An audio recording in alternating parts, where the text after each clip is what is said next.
So how do you actually transform your mind? I mean, is there a blueprint, a real step-by-step guide to go from being totally distracted to having this profound sense of clarity? Well, today, we're going to dig into an ancient answer by looking at two absolute masterworks of Buddhist philosophy. And you'll see how, when you put them together, they provide this incredible roadmap. One gives us the destination, and the other, well, it gives us the detailed engineering to build the engine for the journey. All right, so let's jump right in with this idea. Think of Atisha's famous lamp for the path as the big picture map. It shows you the entire route, from start to finish, on the path to enlightenment. But Kamalaśīla's Bhāvanākrama, which actually means stages of meditation, that's the engine. It's the nitty-gritty, the mechanics of how you actually travel that path. So the lamp is the what, and the Bhāvanākrama is the how. So, here's what we're going to do. We'll start by looking at this epic historical showdown that basically made this engine so necessary in the first place. Then, we're going to break down its core parts, what fuels it, the mechanics of getting a calm mind, and the incredibly sharp tool it becomes. And finally, we'll see where this combination of map and engine actually takes you. Okay, let's start by winding the clock all the way back to the 8th century. We're going to a pivotal debate that would literally set the course for Tibetan Buddhism and create this huge demand for a super precise guide to meditation. So, back then, under King Trisongdetsen, Tibet was really at a crossroads. All these different Buddhist ideas were flowing in, and the king basically had to decide which one is going to be the official operating system for the entire empire. And it all came to a head in this legendary 2-year-long debate at the Samye Monastery. And this is where it gets really interesting, because here was the core conflict. On one side, you had this Chinese monk, Hosheng, who was arguing for an instant path. You can think of it like an elevator, right? One moment you're on the ground floor, and poof, the next you're at the top. No steps needed. But on the other side was the Indian master Kamalaśīla, and he argued for a gradual path, more like a staircase that you have to climb, step by deliberate step. And in the end, the king made his choice. Kamalaśīla won. The gradual, step-by-step path became the official way. And that victory created an immediate need, right?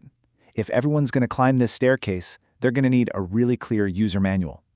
And that is exactly what Kamalaśīla wrote, the Bhāvanākrama, which, again, literally means the sequence of meditation. This text set the foundation that Atisha would build on centuries later. So if the Bhāvanākrama is our engineering blueprint for the mind's engine, what's the fuel? What gets this whole thing started? Well, on this point, Kamalaśīla is incredibly clear. The starting point, the absolute foundation of everything, is karuna, compassion. Before you get to any advanced techniques or fancy philosophy, the entire structure has to be built on this one root. He says it has to be cultivated right from the very beginning. Without it, the engine just doesn't start. Period. And this shows you the chain reaction perfectly.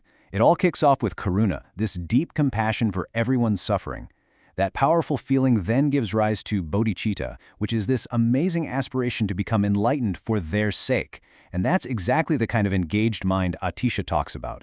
And that motivation is what drives the actual pratipatti, the practice itself. It's a perfect sequence: root, cause, and result. Okay, so now let's get into the core mechanics of the engine itself. We've got our fuel, compassion. So what's the very first step in actually tuning the mind to make this journey? The first major stage of this whole practice is called samatha, which you can translate as abiding calm. And Kamalaśīla defines it as the one-pointedness of the mind. Now, this isn't just chilling out or relaxing.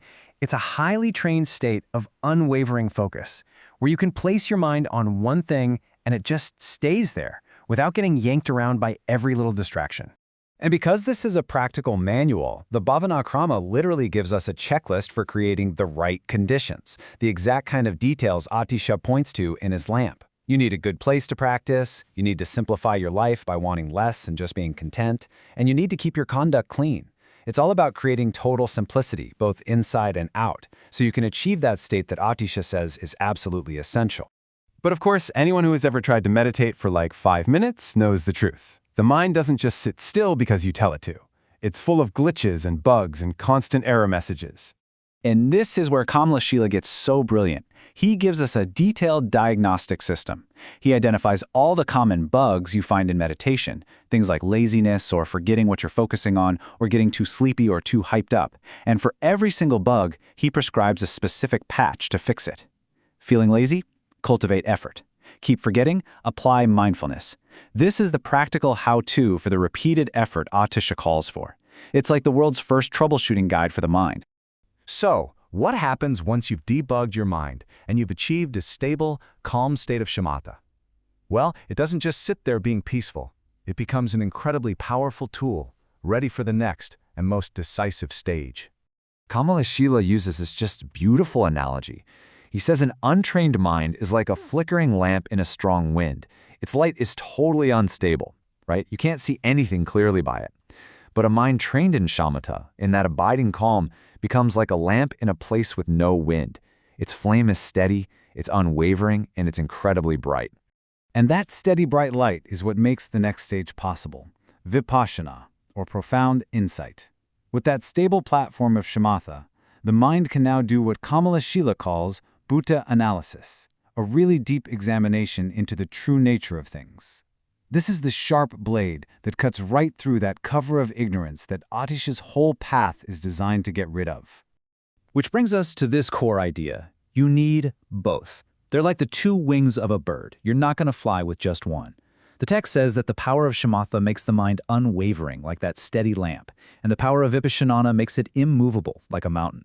So you've got stability from calm, and you've got penetrating wisdom from insight. All right, so we've got the map, we've built the engine, we've fueled it up with compassion. So where does this journey, this union of calm and insight, ultimately take us? What's the destination? The practitioner enters what's called the path of seeing, and this leads to reaching the first of 10 stages, or bhumis, on the path. Now, this first level is called pramudita, the joyful. Why? Because this immense, unshakable joy just erupts when you directly see the true nature of reality, its suchness, for the very first time. And from there, you progress through the higher stages until you reach the final destination, Buddha Bhumi, the state of a fully awakened being. And that's really how these two incredible texts fit together so perfectly. Atisha's lamp gives us that brilliant, high-level map of the whole territory. But it's Kamalaśīla's Bhāvanākrama that gives us the detailed engineering, the specific krama or sequence to build that powerful engine of calm and insight. It's the engine that lets you gather up all the merit and wisdom you need to actually complete the journey. So, I want to leave you with this final thought. This stuff isn't just ancient history or some abstract philosophy. It's a 1,200-year-old technical manual for the human mind. In our own crazy age of distraction, what can this timeless architecture for building a calm, focused, and insightful mind teach us about navigating our own inner world right here and right now?